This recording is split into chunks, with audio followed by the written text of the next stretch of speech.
Last week in Puerto Rico, there was an unusual protest in the capital, San Juan. Activists poured buckets of toxic coal ash from the island's only coal-fired power plant onto the steps of the Capitol building to draw attention to the growing struggle of Puerto Ricans across the island who want the plant closed and are blockading the trucks dumping the poisonous waste near their town. The government of Puerto Rico is creating a health problem, an environmental problem, and a problem for the future and the coming generations. We want Puerto Rico to close the coal-fired power plant. The only ashes that we want are those of the Fiscal Control Board. My name is Jocelyn Velasquez from the group The Promises Are Over. They are closing schools, they will be reducing pensions for retired workers and reducing working days for public employees. They are reducing health services, and we could keep listing all of the things they are going to be reduced because there is a crisis and we need to pay. But the Fiscal Control Board doesn't come only as a political body to collect the debt. They come with an ideology that turns all of our natural resources, all of our land, water, and sun into one more commodity to pay the bondholders. In Puerto Rico's southern town of Peñuelas, residents have been fighting to stop a private company named Applied Energy Systems, or AES, from dumping the coal ash in a landfill next to their community. Several times a week, the government is forced to deploy hundreds of police officers to break the residents' blockades. My name is Yanina Moreno. I am one of the spokespeople from the camp against the ashes in Peñuela.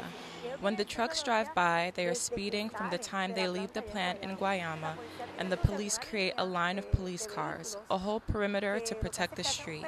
In order to deposit the ashes, they have to mobilize a whole operation, a whole mobilization of police, because otherwise they would not be able to enter. Without the police, the trucks would never be able to enter Peñuela. University of Puerto Rico biology professor Arturo Masol has been studying the health and environmental impacts of this coal ash.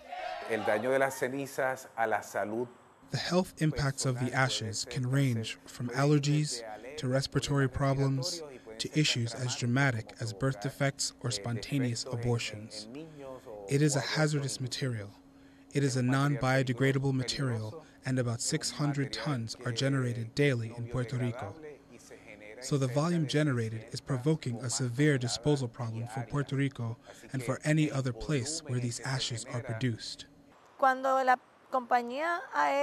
When the company AES was established in Puerto Rico at the end of the 1990s, the contract with the Authority of Electrical Energy, which supplies energy to Puerto Rico and its residents, the contract established that the residuals of carbon combustion and the ashes generated by the burning of coal in the plant would not be disposed here in Puerto Rico.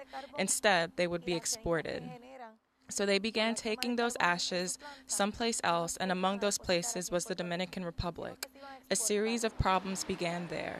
The people who lived in the communities where the ashes were being disposed began presenting symptoms, including respiratory problems and pregnancy problems. Babies were born without extremities or with their intestines exposed. From there, the situation in Peñuela began because they began depositing the ashes in the landfill. The landfill is very close, just meters away from various communities, so we've been resisting for 2 years. For 2 years, we've had an active encampment against the disposal of ashes in Puerto Rico. A series of companies, petrochemical industries, and refineries have been established here. We've been receiving contamination for years. Right now, there's an electrical plant here in Peñuela. The Costa Sur plant is near here. There's another natural gas plant that generates energy by burning natural gas, known as the eco-electric plant. So we have 2 plants generating energy, and on top of that, we have to receive the waste from another energy power plant. It's like they want to bomb us from every side. Earlier this summer, the governor of Puerto Rico signed a new law aimed at prohibiting the disposal of coal ash. But critics, including Dr. Masol, says the law doesn't solve the problem.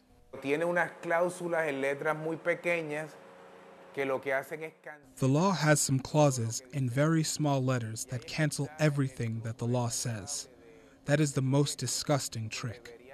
Instead of being called the law to prohibit ashes, it should be called the law that authorizes the company to contaminate.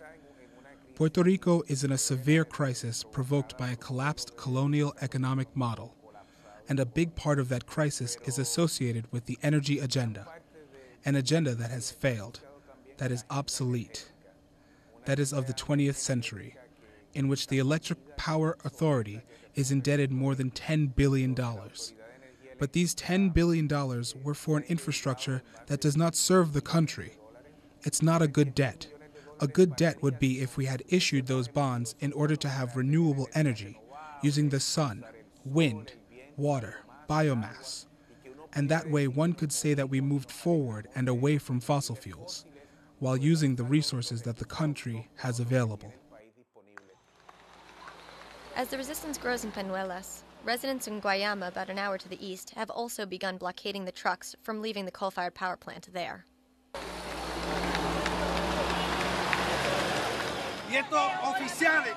These officers have a salary because we pay them, but they are protecting corporate interests. We are enraged because we cannot believe in the police of Puerto Rico. We are impeding, in whatever manner is possible, these ashes produced here in Guayama, leaving for Peñuelas. We understand that these ashes are poisonous for the earth, our Mother Earth, and for the health of all residents of Puerto Rico. We have a moral commitment with our friends in Peñuelas to stop these ashes from being transported there. I have two options: stay in my house silently and await death, or resist death. Reporting from Puerto Rico for Democracy Now!, I'm Laura Gottesdiener with Juan Carlos Davila.